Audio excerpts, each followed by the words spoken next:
స్తోత్రం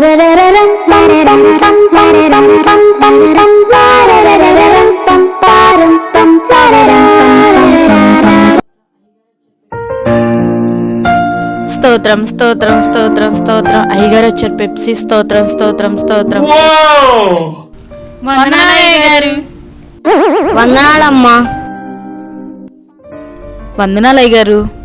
వందనాలమ్మా. చూడు, పక్కనున్న నాకు మాత్రం వందనాలు చెప్పలేదు. ఆమె చెప్పే వరకు నేను చెప్పను. వందనాలు భాగ్యం గారు. ఏ ఇప్పుడు కనిపించానా నేను? అదేం లేదు భాగ్యం గారు. సర్లే, ఏమన్నా చెప్తారా ఏంటి? ఈరోజు మనం ఒక గొప్ప సందేశం గురించి తెలుసుకుందాం. బైబిల్లో ఇద్దరు వ్యక్తుల గురించి ఇప్పుడు మాట్లాడుకుందాం. అసలు మాదిరికరమైన జీవితం అంటే ఏమిటి? మొదటగా రూతు. ఈనాడు ఉన్న అనేక మంది కోడలకు మాదిరికరంగా ఉంది. అలాగే నయోమి ఈనాడు అనేక మంది అత్తలకు గొప్ప మాదిరిగా చెప్పవచ్చు. రూతు తన సొంత జనాంగాన్ని వదిలి తన అత్తను ఎలా హత్తుకుందో నేటి తరం కోడళ్ళు కూడా అత్తగారిని సొంత తల్లి వలె చూసుకోవాలి. నయోమి కూడా తన కోడలను సొంత కూతురు వలె ఆదరించింది, ప్రేమించింది. అవునవును, దేవుడు మనతో సూటిగా మాట్లాడుతున్నాడు కదా భాగ్యం గారు. అవునవును, ఎప్పుడు నీతోనే మాట్లాడతాడు. అదేంటో అర్థం కాదు. లోకానుసారంగా కాకుండా మనము కూడా మాదిరి కలిగిన జీవితం జీవించాలి. అన్యుల వలె కట్నం ఆశించకుండా భక్తి కలిగిన కుటుంబంలో ఎదిగిన స్త్రీను కోడలుగా చేర్చుకోవాలి. ఇప్పుడు నీతో కాదు, నాతో మాట్లాడుతున్నాడు అనుకుంటా. అయినా ఇలాంటివన్నీ మనం ఎక్కడ పాటిస్తాం? ఆయనకేంటి అలాగే చెప్తారు. అయ్యగారండి, మా అబ్బాయికి పెళ్లి చేయాలనుకుంటున్నాను. మంచి ప్రార్థనా పరురాలు రావాలని ప్రార్థన చేయండి. అలాగేనమ్మా, తప్పకుండా చేస్తానమ్మా. అయ్యగారండి, మా అబ్బాయికి కూడా పెళ్లి చేయాలనుకుంటున్నానండి. మీరు ఉపవాసం ఉండి ప్రార్థన చేయండి. ముందే చెప్తున్నాను అయ్యగారు, గట్టిగా ఉపవాసం ఉండి ప్రార్థన చేయండి. అలాగేనమ్మా, తప్పకుండా చేస్తానమ్మా. పెండ్లి సంబంధాల కోసం బయలుదేరిన మార్తమ్మ గారు మరియు భాగ్యం గారు. ప్రభువా, నేను నా కుమారునికి మంచి భార్యను చూడటానికి వెళ్తున్నాను. నీ చిత్తం మా ఎడల ఎలా ఉందో ఎటువంటి ఆటంకం లేకుండా సమస్తమును సమకూర్చి జరిగించమని అడిగి వేడుకుంటున్నాం తండ్రి. ఆమెన్. మంగమ్మ, ఆ క్యాలెండర్ రేట్ ఇవ్వు. మంచి ముహూర్తం చూసుకుని బయలుదేరుతాను. అలాగే అమ్మగారు.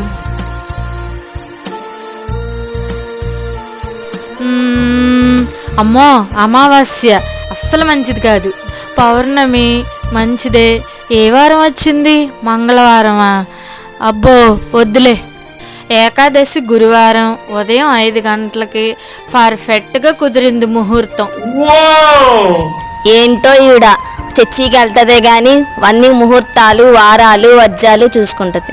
వినపడిందే, వినపడింది. అయ్యి బాబోయ్, ఈవిడున్నప్పుడు ఏమీ అనకూడదు. హలో పెప్సీ, ఎర్లీ మార్నింగ్ 5ంటికి పర్ఫెక్ట్ ముహూర్తం. ఆ టయానికే బయలుదేరదాం. అదేంటి ముహూర్తం చూసుకొని బయలుదేరదాం? అయ్యగారితో ప్రార్థన చేపించుకొని వెళ్ళే వాళ్ళం కదా. అక్కడికి వెళ్ళాక చేయించుకుందాంలే, ముందురా టైం అయిపోతుంది. సర్లే, వస్తాలే. మరుసటి రోజు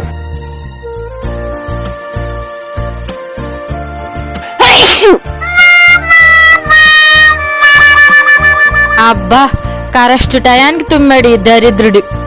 కూర్చో పెప్సీ, కాసేపు ఆయనకి వెళ్దాం. నా పేరు పెప్సీ కాదే, హెప్సీ. ఎన్నిసార్లు చెప్పాలి? అయినా ఎందుకని బయలుదేరి ఆగిపోయావు? వినపడలేదా పెప్సీ? ఆ దరిద్రుడు తుమ్మాడుగా. ఏంటో ఈవిడ. మంగమ్మ, ఆ బ్యాగ్ హ్యాండ్ ఇటు ఇవ్వు. హ్యాండ్ బ్యాగ్ అన్నమే రాదు, మళ్ళీ బ్యాగ్ కావాలి. అలాగే అమ్మగారు. ఎలా వెళ్దాం భాగ్యం? అదేదో వచ్చింది కదే, ఇప్పుడు అందరూ దాన్నే బకింగ్ చేసుకుంటున్నారు. ఏంటిది బకింగా? ఓ, బుకింగ్ వచ్చింది తిప్పలా. ఏంటిదే అది? అదేనే, ఆలానో బోలానో అంటారుగా. ఓహో, ఓలానా? అదే అదే, బకింగ్ చేసుకుని వెళ్దాం పద.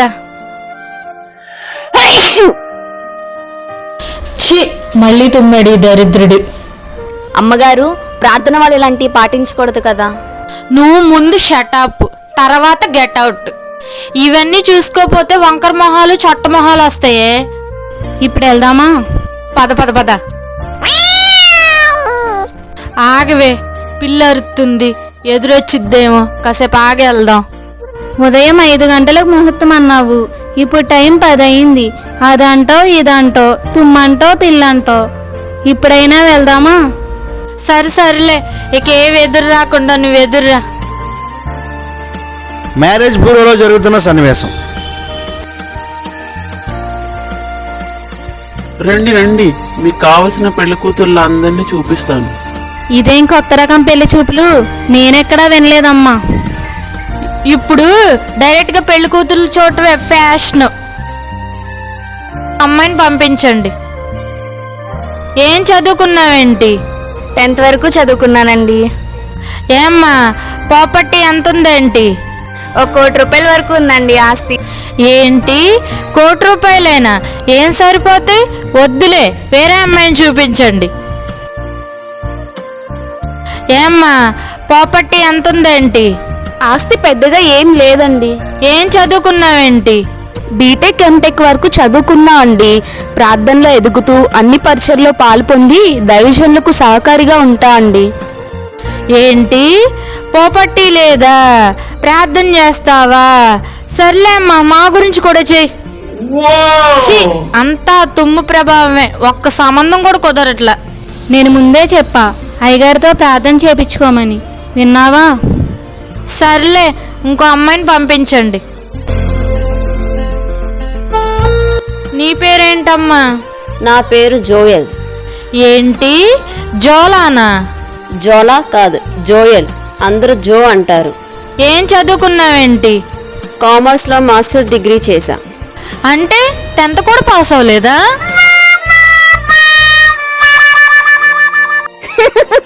సర్లే, ఏమ్మా, ప్రాపర్టీ ఎంత ఉందేంటి? 10 కోట్ల ఆస్తి. అమ్మో, 10 కోట్లే? మరి బంగారం ఎంత ఉందో? 7 వారాల నగలు, 100 కాసులు బంగారం. అమ్మో, 7 వారాలే?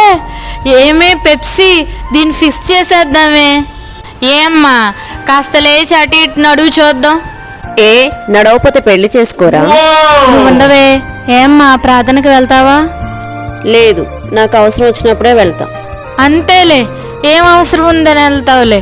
కావాల్సినంత ప్రాపర్టీ, కావాల్సినంత కోల్ట్ ఉంది. ఇవే కరెక్ట్ అమ్మా. ఏంటో ఇది దీని ఆస్తి పిచ్చి. అంత కోల్డ్, అంత ప్రాపర్టీ మనం ఎక్కడ సంపాదించేదే? ఇది పిక్స్. ఇదిగో పెప్సీ, ఈమె మా కోళ్ళు, ఈ సంబంధమే పిక్స్. ఇంటి దగ్గర జరుగుతున్న సన్నివేశం. ఏం భాగ్యం, మీ అబ్బాయికి పెళ్లి చేసావంటగా, మాకు చెప్పనే లేదు. మంచి ముహూర్తాలు లేవని చేసేసాంలే మార్తా. సర్లే భాగ్యం గారు, ప్రార్థనకు వస్తారా? ప్రార్థనకి వెళ్ళాల్సిన అవసరం నాకేంటమ్మా? కావాల్సినంత కోల్ట్, కావాల్సినంత ప్రాపర్టీ. అదేంటి భాగ్యం, ఆస్తి బంగారం ఉందని దేవుని మర్చిపోతావా? నేనెక్కడ మర్చిపోయానమ్మా, నా మనసులో దేవుడు అలాగే ఉన్నాడు. అయ్యగారే చెప్తారు కదా, మీ హృదయాలు దేవునికి ఇస్తే చాలని, అదే ఇచ్చాను.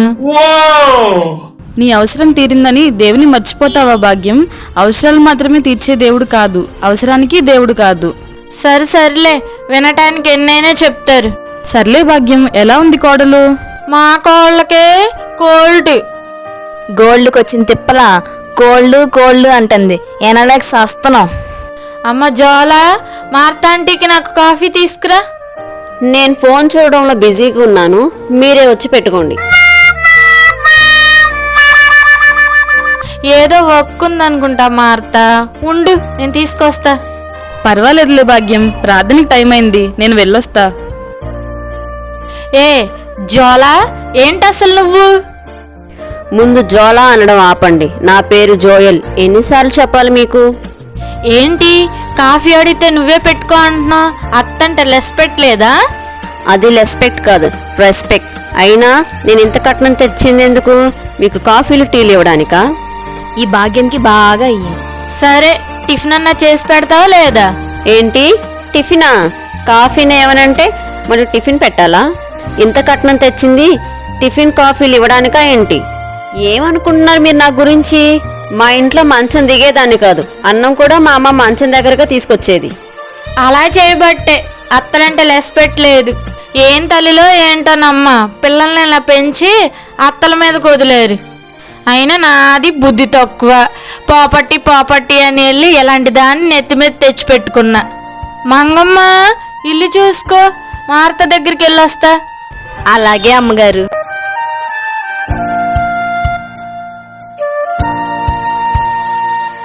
ఏమండి, ఇవాళ పెప్సీ కట్టుకొచ్చిన చీర ఎంత బాగుందో. నా మొహానికి అలాంటి చీర ఎప్పుడైనా కొన్నావా? అసలు చర్చికి ఎందుకు వెళ్తున్నావే?